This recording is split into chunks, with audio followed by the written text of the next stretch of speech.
हर आदमी कहाँ दहशत है? किसी दूसरे जिले में आपने सुना किसी दूसरे जिले के एसपी डीएसपी ने इस तरह का बयान दिया हो? खाली संभल के अनुज चौधरी ने ही ये बयान क्यों दिया? क्योंकि वहां माहौल खराब है। होली साल में एक बार आती है, आप ये अवैध जुमा हर हफ्ते में एक बार पढ़ते हो। इस फ्राइडे मुख्यमंत्री ने भी ये बात कही है कि मुस्लिम लोग चाहे तो अपनी फ्राइडे की जो नमाज है, प्रेयर है, उसको स्थगित कर दें। बिल्कुल कर सकते हैं। क्या इस्लाम इतना कमजोर है कि कलर पड़ जाएगा रेड ब्लू ग्रीन तो इस्लाम खतरे में आ जाएगा? ये मुल्ला जवाद से पूछिए। तो आपका मानना है कि फ्राइडे की नमाज इस बार स्थगित कर दी जाए? मैं देशभक्त हूँ, तो पता नहीं आप हैं या नहीं है, मैं हूँ, मैं अपनी जिम्मेदारी लेता वाला हूँ। तो बात खत्म हो गई। वहां संभल में रहने वाला हिंदू भयभीत है। ये आप सांप को उठा के गले में पहन लो को हम इससे प्रेम करेंगे तो वो एक ना एक। डिप्टी एसपी अनुज चौधरी का बयान इन दोनों बहुत सुर्खियों में है। उन्होंने कहा है कि फ्राइडे यानी जुमे के दिन होली पड़ रही है तो मुस्लिम लोगों से उन्होंने कहा है कि जिनको रंगों से तकलीफ है वो अपने घर में रहें, बाहर ना निकलें। तो इस बयान के बाद थोड़ी कंट्रोवर्सी भी हो गई है। बहुत से लोगों का कहना है कि ये एक पुलिस अधिकारी की लैंग्वेज नहीं हो सकती, वो सीधी सीधी धमकी दे रहे हैं कि मुसलमान लोग फ्राइडे के दिन बाहर ना निकलें। हालांकि जो उनके पक्ष में है अनुज चौधरी को, वो कह रहे हैं कि उन्होंने समझाया है, धमकी नहीं दी। बात करने के लिए हमारे साथ सिया वक्फ बोर्ड के पूर्व चेयरमैन वसीम रिजवी, जिन्होंने धर्म परिवर्तन कर लिया, ठाकुर जितेंद्र नारायण सिंह सेंगर हो गए हैं, हमारे साथ मौजूद हैं। सेंगर साहब, अनुज चौधरी कह रहे हैं कि जिसको रंग से तकलीफ है होली के दिन, तो जुम्मा पड़ रहा है तो मुसलमान लोग जिनको तकलीफ है, जिनको रंग से परहेज है, जिनको लगता है कि रंग लगने से उनका धर्म खतरे में आ जाएगा, वो अपने घर में रहें, बाहर ना निकलें। देखिए, जब भी कोई माहौल गर्माता है तो जुमा जो पड़ता है मुसलमानों का, वो एक डरावना दिन कहा जाता है। इसकी वजह क्या है? दाऊद इब्राहिम ने भी जब ब्लास्ट बॉम्बे में कराए तो वो भी फ्राइडे था। तो ये एक आतंकी दिन मुसलमानों ने इसको घोषित कर दिया, उसकी वजह है। देखिए, हम अगर इस्लामिक पॉइंट ऑफ व्यू से देखें तो जुमा की नमाज जो होती है वो इस्लामिक पॉइंट ऑफ व्यू से अनिवार्य नहीं है। जरूरी नहीं है कि जुमा ही पढ़ा जाए। ये तो अपने आप एक गैदरिंग करने का एक तरीका बना लिया था। हफ्ते में एक बार लोग एक जगह पर इकट्ठा हों और उनको तकरीर दी जाए इस्लामिक, जो इस्लाम की जो उस तरह की बातें हैं जो ओपनली नहीं की जा सकती, तो उनको जुमे के माध्यम से, तकरीर के माध्यम से उनको, मुसलमानों को बताकर उनको उग्र किया जाए या उनके दिलों में जोश पैदा किया जाए। वही हो रहा है। तो आप देखिए, तो यहाँ पे तो मुसलमान कुछ कह ही नहीं रहे, यहाँ तो सीओ साहब कह रहे हैं। देखिए पुलिस प्रशासन का काम है कि शांति व्यवस्था को कायम रखना। अब जुमा पड़ रहा है होली में, तो ये कोई भी दिन पढ़ सकता, लेकिन जुमा पड़ रहा है होली में तो इसके लिए दहशत है। हर आदमी कहाँ दहशत है? किसी दूसरे जिले में आपने सुना किसी दूसरे जिले के एसपी डीएसपी ने इस तरह का बयान दिया हो? खाली संभल के अनुज चौधरी ने ही ये बयान क्यों दिया? क्योंकि वहां माहौल खराब है। उनकी ये जिम्मेदारी है कि वो लॉ एंड ऑर्डर को कायम रखें। और जाहिर सी बात है कि जुमा अनिवार्य नहीं है। जब अपनी जान पर बनी थी तो मस्जिदों में ताले डाल दिए थे कोरोना के दिनों में, तब जुमा जरूरी नहीं था। अगर आज हिंदुओं का कोई त्योहार है और वो उसी दिन पड़ रहा है तो आपको ये समझाया जा रहा है कि आप जुमे में ऐसे, क्योंकि आपसे उम्मीद है कि आप जुमे में कुछ ना कुछ कर सकते हैं, इसलिए समझाया जा रहा है। होली थोड़ी ना रोक दी जाएगी। इस तरह से भी कह सकते थे कि भाई देखिए, थोड़ा सा अपना जो नमाज का टाइम है उसे थोड़ा सा आगे पीछे कर लीजिए। और मतलब एक किससे कह सकते थे? जो आदमी कभी मानेगा नहीं, आप कह के दिखाओ कि जुमे का नमाज थोड़ा सा आगे पीछे कर लो, वो कहेंगे आप अपनी होली आगे पीछे कर लो। वो मानने को तैयारी नहीं है। और जुमा हम कह रहे हैं अनिवार्य नहीं है। पूरे हिंदुस्तान में जो जुमे की नमाज होती है, आज के माहौल को देखकर, भारत में जिस तरह से विदेशी आतंकी मानसिकता को बढ़ावा दिया जा रहा है, वो मस्जिद और मदरसों ही से तो दिया जा रहा है। और जुमे की नमाज उसके लिए एक अहम मुद्दा है। जो चीज इस्लाम में अनिवार्य नहीं है, देखिए, हाँ, जो चीज इस्लाम में अनिवार्य नहीं है, हम तो ये कहते हैं बिल्कुल नहीं है। इस्लाम में जुमे की नमाज का कोई कॉन्सेप्ट नहीं है। और जुमे को बात आप कह देंगे नमाज का ही कॉन्सेप्ट नहीं है इस्लाम में। देखिए भाई, हाँ, नमाज की की बात तो हम बाद में करेंगे, वो अभी क्या कॉन्सेप्ट है क्या नहीं है, लेकिन जुमे का नहीं है।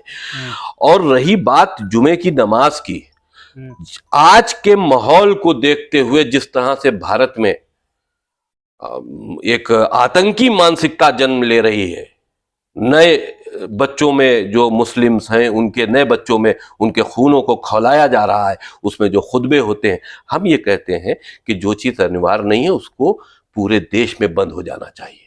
जुमे की नमाज इस्लाम का पार्ट नहीं है, अनिवार्य नहीं है, इसलिए शांति व्यवस्था को दृष्टिगत रखते हुए। अच्छा, आप बड़े जानकार हैं इस्लाम के, और बाकी जो लोग पढ़ रहे हैं उनको इस्लाम की जानकारी नहीं है, सारी क्या कहते हैं नॉलेज आपकी कि आप कह रहे हैं बंद कर दी जाए, ये क्या बात हुई? इसका जवाब दो कि तुम्हें अनिवार्य है, कुरान से जवाब दो, हदीसों से जवाब दो। इस्लाम जो है कुरान और हदीसों के जो ऊपर लोग ये प्रैक्टिस सालों से कर रहे हैं वो कम अकलमंद है? अरे भाई आपने प्रैक्टिस शुरू की, लेकिन अगर आपने कोई ऐसा बीज बोया है जो जहरीले पेड़ का है, तो वो जब बड़ा हुआ, थोड़ा और बड़ा हुआ, लोगों ने नहीं समझा, लेकिन आज उसकी वजह से लोगों के लिए एक दहशत का माहौल बना हुआ है, तो फिर उस पेड़ को तो काटना ही पड़ेगा। लेकिन जो बड़े पुलिस ऑफिसर्स हैं, डीजीपी विक्रम सिंह आप जानते होंगे, वो कह रहे हैं कि एक पुलिस अधिकारी की ये लैंग्वेज नहीं होनी चाहिए। देखिए, माहौल के हिसाब से पुलिस काम करती है, वहां क्या माहौल है, उन्हीं ने क्यों ऐसा बयान दिया, लेकिन शांति व्यवस्था को दृष्टिगत रखते हुए ही ये बयान दिया गया है। और बात भी सही है, होली साल में एक बार आती है, आप ये अवैध जुमा हर हफ्ते में एक बार पढ़ते हो। नहीं, तो ये भी तो लैंग्वेज हो सकती थी कि आप कह देते भाई आप अपनी नमाज पढ़िए, आप अपनी होली मनाइए, लेकिन कोई अगर बदमाशी करने की कोशिश करेगा तो पुलिस उसको छोड़ेगी नहीं, सख्ती से पेश आएगी। इस तरह से भी कह सकते थे ये बात। तो खुले अल्फाजों में कह दिया तो क्या बुराई है? हम ये समझते हैं बयान में कोई बुराई नहीं है। जो लोग उसका पॉलिटिकल मतलब निकाल रहे हो या कोई लोग उसको उससे बात को सियासी रंग दे रहे हो, वो एक अलग इशू है, लेकिन पूरी हिंदुस्तान में जुमा बंद होना चाहिए, क्योंकि ये इस्लाम का पार्ट नहीं है, इस्लाम की प्रैक्टिस का पार्ट नहीं है। और जुमा क्योंकि अब इतना ज्यादा ऐसा डरावना दिन हफ्ते में एक बार का हो गया है कि आसपास जहां जुमा होता है वहां के लोग दहशत में रहते हैं। पता नहीं जुमे में कौन सी तकरीर कर दी जाए। कश्मीर में जुमे के दिन तो मस्जिदों से ऐलान हुआ था कि सारे हिंदुओं को मार दो, काट दो, और रातों रात हालात बदल गए। बॉम्बे में जुमे के दिन ही तो ब्लास्ट दाऊद इब्राहिम ने कराया था। तो आपका कहने मतलब है जो भीड़ एकत्रित होती है उसको भड़काऊ तकरीर करी जाती है जुमे के दिन। लखनऊ में मौलाना कल्बे जवाद है, वो मुल्ला हमेशा इस तरह के धरने प्रदर्शन करता है। अभी भी जुमे में उसने, वो तो आपके पुराने राइवल है। नहीं देखिए, हमारी कोई उनसे जाती दुश्मनी थोड़ी ना है, ना हम उनके कोई घर की लड़की लेके भागे हैं, ना उन्हीं ने हमारे किसी घर की लड़की को छेड़ा है। सवाल इस बात का नहीं है, मेरी उन्हीं ने कोई जायदाद भी नहीं मान ली है। बात सिर्फ इस बात का है कि उसूलन वो गलत है। इसलिए मैं उनका वक्फ बोर्ड में था तब भी विरोध करता था, क्योंकि वक्फ प्रॉपर्टी को हड़पने के उनके ऊपर बहुत से इल्जाम है, वो सबूत है। वो चाहते थे वक्फ बोर्ड पे वो कब्जा करें, बहरहाल उन्हीं ने कर लिया, कोई बात नहीं। और हम सनातन में आ गए तो वक्फ बोर्ड से हमसे कोई मतलब भी नहीं। लेकिन अब जिस तरह से जुमे में भीड़ इकट्ठा करके वो किसी ना किसी इशू पे, आज वक्फ बिल का इशू है, इससे पहले कुछ और इशू था, उससे पहले इजराइल का इशू था, उससे पहले अमेरिका का इशू था। आपका मानना है कि इस फ्राइडे, मुख्यमंत्री ने भी ये बात कही है कि मुस्लिम लोग चाहे तो अपनी इस फ्राइडे की जो नमाज है, प्रेयर है, उसको स्थगित कर दें। बिल्कुल कर सकते हैं। कोरोना में तुमने बंद की थी मस्जिदें, नहीं बंद की थी, और कोरोना में तुम्हारी क्योंकि अपनी जान पे थी तो बंद कर दी। अब दूसरे के लिए तुम एक जबरदस्ती एक आफत का विषय बने हो तो नहीं बंद कर सकते। कोरोना तो एक इमरजेंसी थी, आपातकाल था। हाँ? तो होली तो आपातकाल इमरजेंसी। कितने तुमने दंगा कर दिया अगर, तो कितने घर जल जाएंगे, ये आपातकाल नहीं है। कितने घर जल जाएंगे, कितने लोग, कितनी औरतें बेवा हो जाएंगी, कितने बच्चे मर जाएंगे। किसने कहा वो दंगा कर देंगे? माहौल ऐसा बना देते हैं भाई।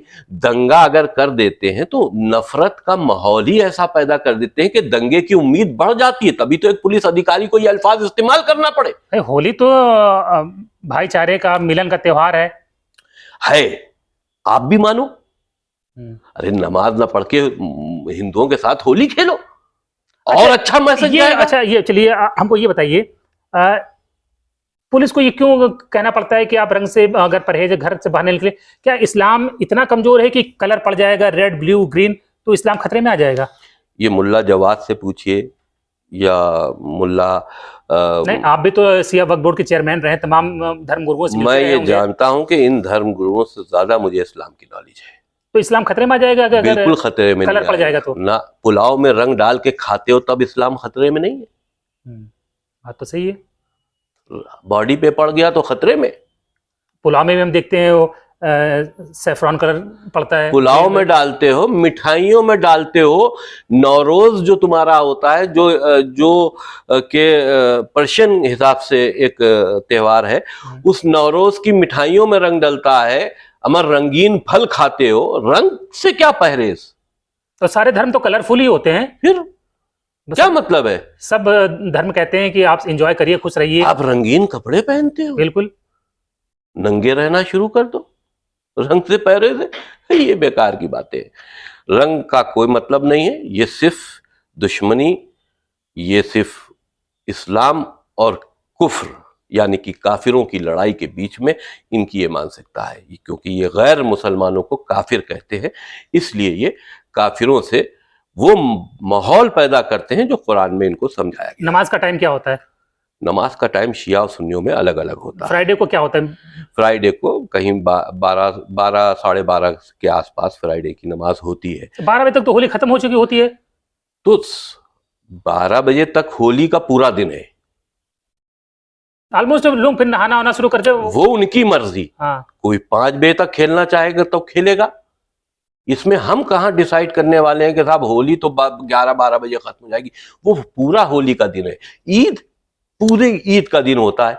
कोई शाम को भी। तो आपका मानना है कि फ्राइडे की नमाज इस बार स्थगित कर दिया है? जहां शांति भंग होने का खतरा हो वहां पर फ्राइडे की नमाज को स्थगित कर देना चाहिए मुसलमानों को खुद, क्योंकि नहीं, इस बार की हमेशा के लिए नहीं भाई, फिलहाल तो कर ही दे, लेकिन हमेशा हमेशा के लिए देखिए वो तो खुद करेंगे नहीं।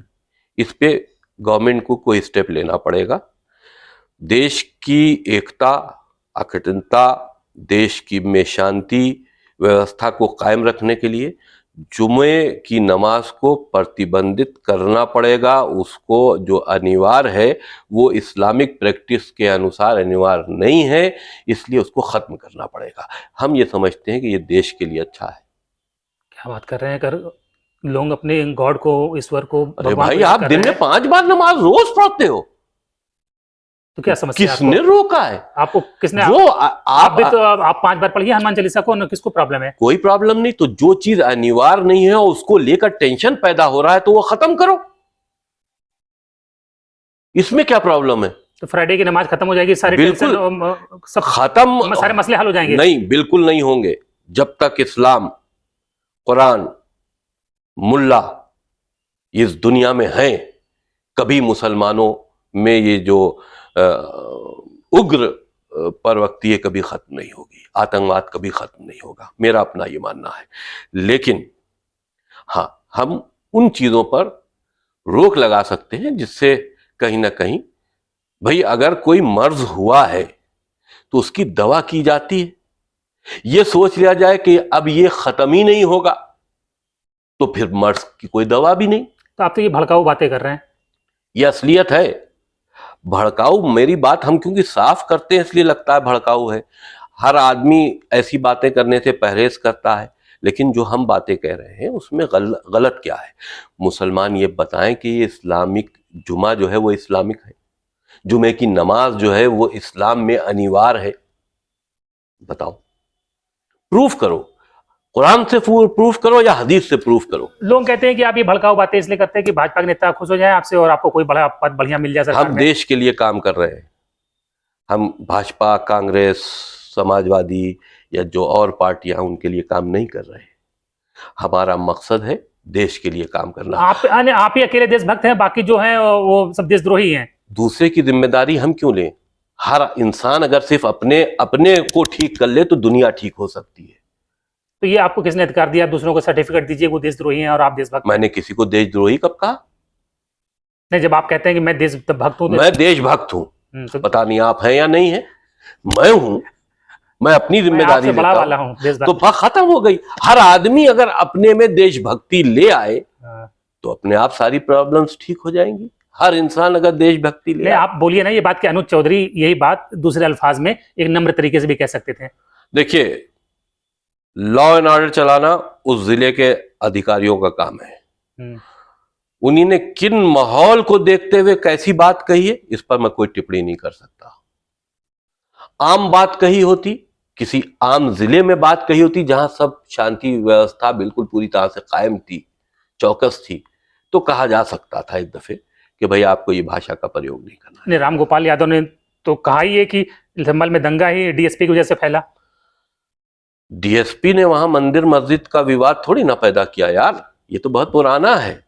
अब उस मौके पर कोई डीएसपी है तो आप उसका नाम अगर ले रहे हो तो आप लेते रहो भाई, उसकी जगह कोई और अधिकारी, आज वो है कल वो कहीं और जाएगा, परमानेंट थोड़ी ना रहेगा, कहीं और जाएगा, दूसरा आएगा तो उसको भी उसी हिसाब से लॉ एंड ऑर्डर कायम करना होगा। क्योंकि संभल जो एक एरिया उत्तर प्रदेश का है वो बहुत विवादित एरिया है, बहुत बड़ी मुसलमानों की आबादी है, और ऐसी मुसलमानों की आबादी है जो हर वक्त लड़ने मरने के लिए तैयार रहते हैं। वहां संभल में रहने वाला हिंदू भयभीत है, तो वहां पर जो अधिकारी आएगा उसको तो वहां की शांति व्यवस्था कायम रखने के लिए हर एक को अधिकार उनका बरकरार रखने के लिए। नहीं, आप कह रहे हैं वहां हिंदू भयभीत है। आप लखनऊ के चौक इलाके में नखास में मुसलमानों के बिल्कुल चारों तरफ से बीच में बैठ के इस तरह की बातें कह रहे हैं, आपको तो कोई खतरा नहीं है। अगर मुसलमान इतना ही हिंसक होता तो फिर तो आपको ही खतरा होता, आप यहाँ रह ही ना पाते। तो मैं भाई फिर वही बात हो गई कि अगर मुझे खतरा नहीं है तो मुझको सुरक्षा भी दी हुई है, हम सुरक्षा के बीच में रहते हैं, हमारी यहाँ दरवाजे पे भी सुरक्षा रहती है, इसलिए किसी की हिम्मत नहीं पड़ती है। मेरी गर्दन काटने के तो पता नहीं कितने लोग ख्वाब देख रहे हो सकता है मेरा पड़ोसी भी चाह रहा होगा कि मौका मिल जाए तो इसकी गर्दन काट ले, मौका नहीं मिल रहा। तो आप प्रेम मोहब्बत की बातें क्यों नहीं करते हैं? प्रेम मोहब्बत किससे? सबसे, एवरीवन से। अरे आप सांप को उठा के गले में पहन लो को हम इससे प्रेम करेंगे तो वो एक ना एक दिन तो डसेगा। सवाल इस बात का प्रेम उसी से किया जा सकता है कि पहले वो प्रेम के लक्षण अपने में पैदा करे। अरे तो रात दिन किसी को कोसेंगे गरियाएंगे तो कहां से लक्षण पैदा होंगे? गरियाया क्यों जा रहा है? आज जुमे पर सवाल क्यों उठ रहा है? बोलिए ना कि कहते हैं गले लगाइए, सबसे प्रेम मोहब्बत की बात करिए, भाईचारे की बात भाई करिए। देखिए, भाईचारे की बात तो आज भी हम कहते हैं कि भैया जुमे का इशू छोड़ो और हिंदुओं के साथ होली खेलो, ये हो गई भाईचारे की बात।